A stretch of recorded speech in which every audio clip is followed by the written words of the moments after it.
Assalamualaikum warahmatullahi wabarakatuh. Kami dari kelompok G akan mempresentasikan mengenai laporan keuangan perusahaan jasa, dagang, dan manufaktur terbuka. Sebelumnya, perkenalkan, nama saya Asharun Najwa dengan NPM 3 digit terakhir 254. Perkenalkan, nama saya Fiedela Bibahasnita Zafran, NPM belakang 263. Perkenalkan, nama saya Farah Khaira Fayaza dengan NPM akhir 266. Perkenalkan, nama saya Taufiq Muhammad Farizal Alfarezi. Definisi dari laporan laba rugi dan laporan posisi keuangan.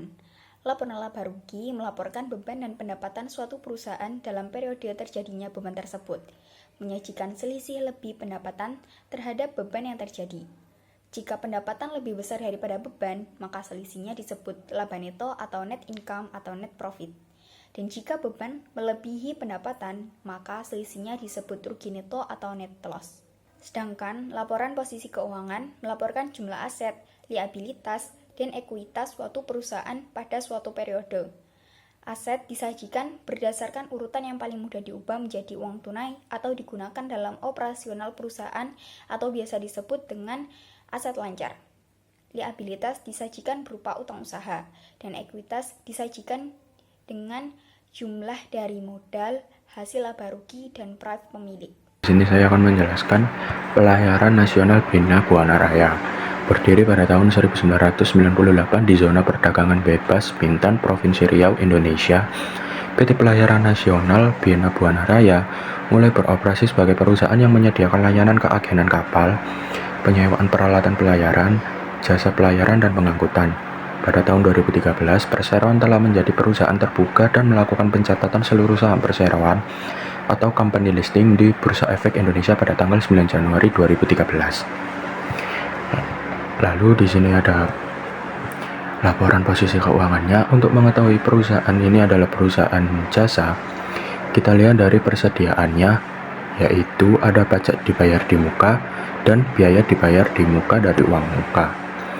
Persediaannya merupakan persediaan bahan bakar yang digunakan untuk operasi kapal grup sebesar 96.873 US dollar dan 188.659 US dollar masing-masing pada 31 Desember 2023 dan 2022. Beban bahan bakar yang diakui untuk tahun berakhir pada tanggal 31 Desember 2023 dan 2022 masing-masing sebesar 706.67 US dollar dan 1.441.830 US dollar. Menimbang nilai persediaan yang relatif kecil, maka grup tidak mengasurasikan persediaan. Manajemen berpendapat tidak terdapat indikasi penurunan nilai persediaan pada 31 Desember 2023 dan 2022. Tidak terdapat persediaan yang digunakan sebagai jaminan. Lalu di sini ada laporan laba ruginya. Cara mengetahui laporan laba ruginya yaitu pendapatan dikurangi dengan beban pokok pendapatan. Seluruh pendapatan di grup untuk bertahun-tahun yang berakhir pada 31 Desember 2023 dan 2022 berasal dari jasa penyewaan kapal yang berasal dari penyewaan kapal penunjang lepas pantai dan kapal tunda dan tongkang dengan rincian sebagai berikut. Di sini saya akan menjelaskan mengenai perusahaan dagang yang kami pilih, yaitu PT Mitra Adi Perkasa. Jadi, PT Mitra Adi Perkasa atau yang sering disingkat MAP adalah salah satu perusahaan retail terkemuka di Indonesia. Perusahaan ini didirikan sejak 23 Januari 1995 dan telah berkembang pesat dengan lebih dari 3.700 titik penjualan. Di sini ditampilkan laporan posisi keuangan dari PT Mitra Adi Perkasa. Untuk mengetahui atau memastikan bahwa mereka ini perusahaan dagang, bisa kita lihat dari letak aset persediaan, yang mana persediaannya berupa barang dagangan yaitu sepatu, aksesoris, telepon, dan lain-lain, seperti yang ada di gambar. Selanjutnya terdapat laporan laba rugi dari PT Mitra Adi Perkasa, yang mana laporan laba rugi ini diperoleh dari pendapatan dikurangi dengan beban pokok penjualan dan beban usaha. Nah, pendapatan mereka ini diperoleh dari penjualan barang yang diakui pada saat pengendalian atas barang telah dialihkan kepada pelanggan. Dan juga beban pokok penjualan mereka seperti yang sudah pernah kita pelajari, yaitu dari persediaan awal barang dagangan ditambah dengan pembelian dan dikurangi dengan persediaan akhir. Di sini terdapat salah satu contoh perusahaan manufaktur yaitu PT Campina Ice Cream Industry. PT Campina Ice Cream Industry itu merupakan perusahaan di Indonesia yang utamanya bergerak dalam bidang pembuatan es krim. Perusahaan ini memproduksi es krim seperti es krim stick, es krim cup, es krim cone, es krim kemasan keluarga, serta kue es krim. Nah, bagaimana PT Campina itu bisa dikategorikan sebagai perusahaan manufaktur?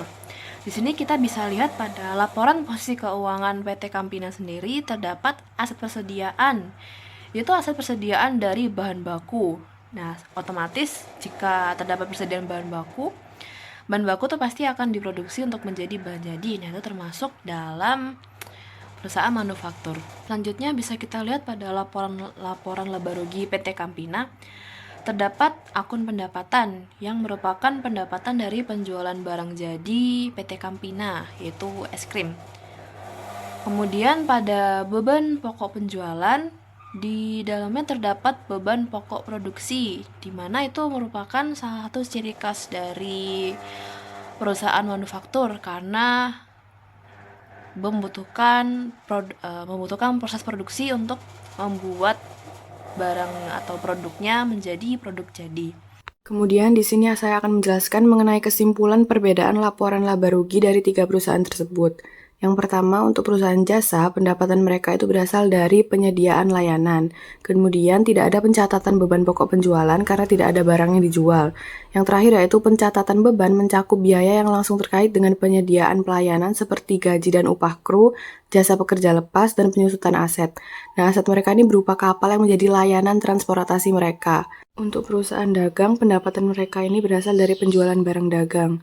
Lalu terdapat pencatatan beban pokok penjualan yang mencakup barang yang dibeli dan akan diperjualbelikan kembali tapi tanpa proses produksi. Nah, untuk manufaktur, pendapatan mereka berasal dari penjualan barang jadi yang sudah melalui proses produksi. Terdapat juga pencatatan beban pokok penjualan namun lebih kompleks dari perusahaan dagang karena mencakup biaya proses produksi dan biaya pokok produksi. Lalu di sini saya akan menjelaskan apa saja perbedaan laporan posisi keuangan dari jasa, dagang, dan manufaktur. Untuk yang jasa, aset yang dimiliki adalah persediaan yang digunakan untuk operasional perusahaan. Sedangkan perbedaan laporan posisi keuangan pada perusahaan dagang, yang pertama aset yang dimiliki adalah persediaan barang dagang dan piutang usaha, tidak memiliki peralatan produksi karena mereka tidak memproduksi seperti perusahaan manufaktur. Kemudian yang terakhir untuk perbedaan laporan posisi keuangan ini pada perusahaan manufaktur. Bisa dilihat dari jumlah asetnya. Untuk perusahaan manufaktur tuh asetnya yang dimiliki itu lebih banyak. Karena ada aset persediaan bahan baku, kemudian ada persediaan barang dalam proses, dan persediaan barang jadi.